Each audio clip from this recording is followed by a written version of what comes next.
Okay, I'm talking about helmets now. I've had a few different helmets, and I reckon I can comment on helmets now very well. So here we have a Touratech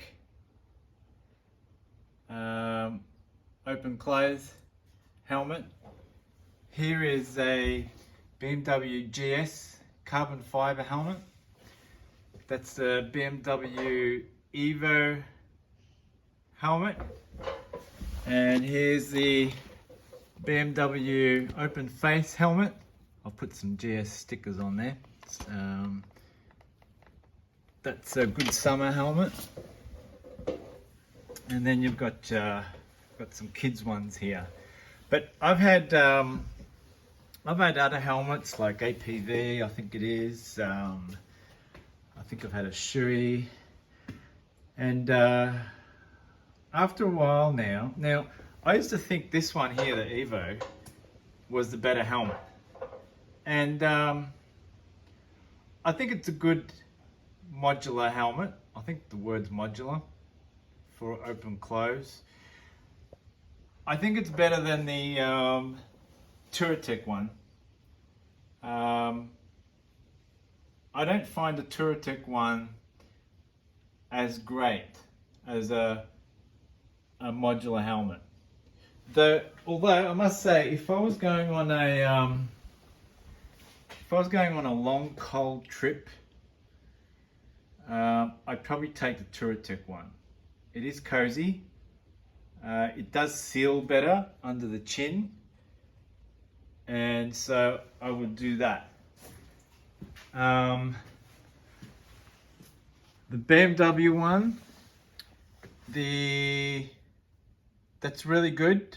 I was quite comfortable. See, with this BMW one, you can ride with the chin up most of the time.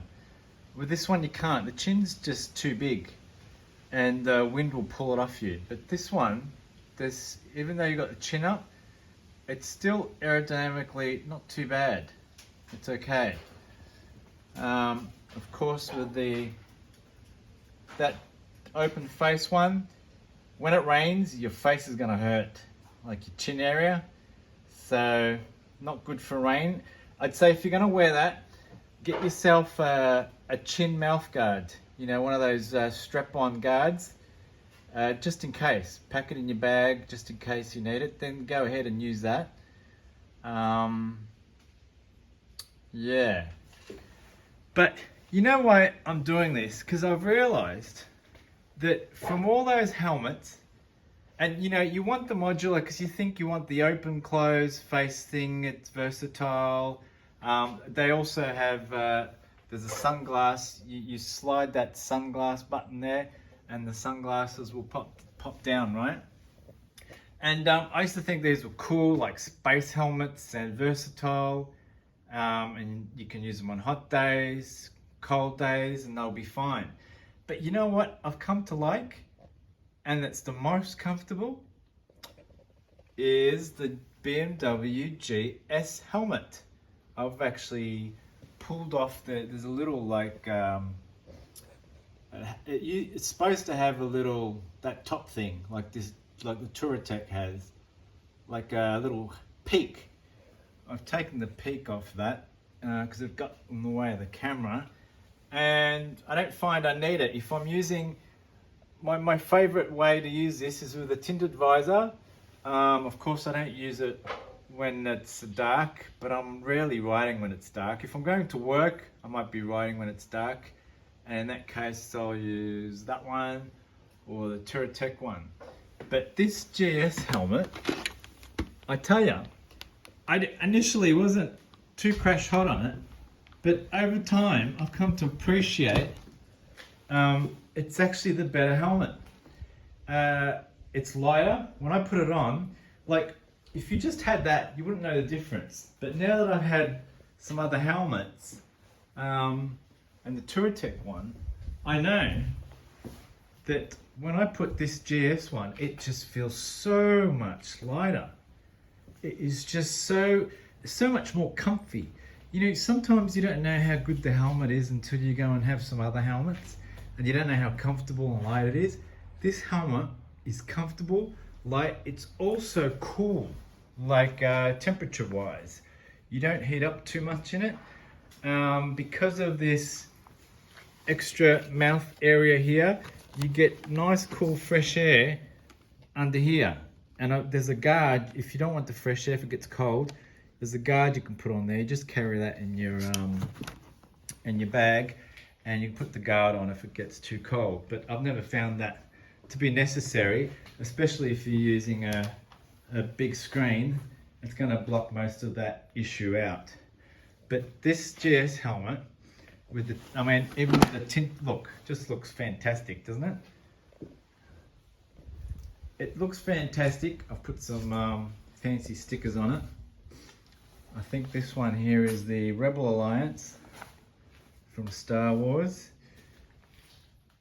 And yeah, it is so comfortable.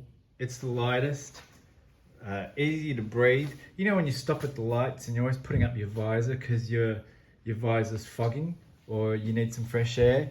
I never find I have to do that with this. I can just leave it closed. I get plenty of air under there. It's got the best visibility. This, you see how big this area is? The visibility area? It's huge, right? It's got big visibility. It's got the most visibility out of all these helmets, aside from the open face one, of course. But another thing I found is it's the quietest. After having some of the other helmets now, I can tell you this one, I actually realized today, geez, it's super quiet compared to the others. And like I said, you don't know until you've had some others, and then you switch back and you go, geez, compared to those, it's super quiet. This helmet's super quiet, super light, super smooth, super comfy. Like the padding on there, it's not over padded, so you get the padding where you need it. You just get a bit on your cheeks, a bit on your headline, and you're not suffocating with padding everywhere and getting really hot and stuffy from it. And if you want to be, if you're in a cold place and you want to be warm, you can always put on a one of these things, one of these head things under your helmet to keep you warm. But I haven't found that that's ever the case. So there you go. I am wrapped about the GS. This GS helmet is now aged a bit, but it's my favorite one. I'll be wearing it, I think, until it's crapped it. But being carbon fiber, I think it's going to take a while to go crap and wear out. The padding is really easy to remove and wash. It's pretty cool. So there you go. Cheers.